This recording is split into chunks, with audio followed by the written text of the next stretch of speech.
how do you get the other folks on the team to recognize the importance of it so you don't walk in the room and realize like the AAC hasn't device hasn't been on all day? It's such a great question because I feel like that's like, most of the people listening to this podcast are SLPs, and it's like the SLP is like bought in usually to AAC, but it's like, how do we get everybody else on board? Like, how do we get like the big players on the team who need to do the heavy lifting, Yeah. AKA the modeling on the device? How do we get them Mhm. bought in?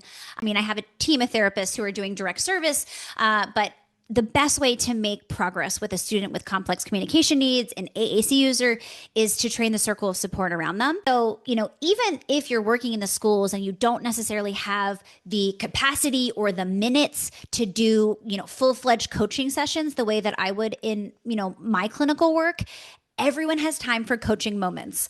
It's like we all have time to like pull that teacher aside for 5 minutes or that paraeducator into our session and ask the right questions. I Yeah. think helping communication partners set goals for themselves. So like let's use the example of, modeling go in the classroom, right?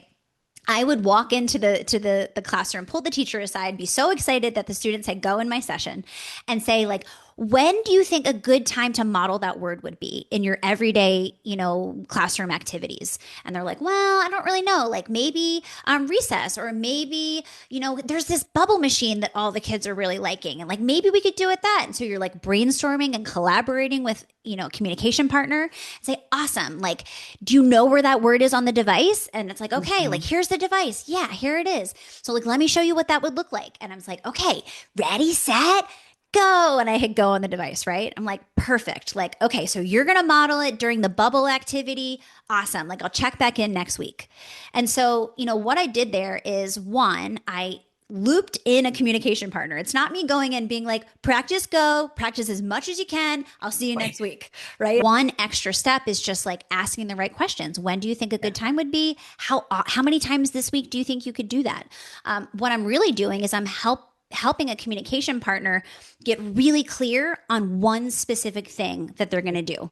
And I think, again, we try to encourage our communication partners to kind of model all the words all the time, and we hear these things said, but that leaves communication partners feeling like, I don't know where to start. I don't know what words to model.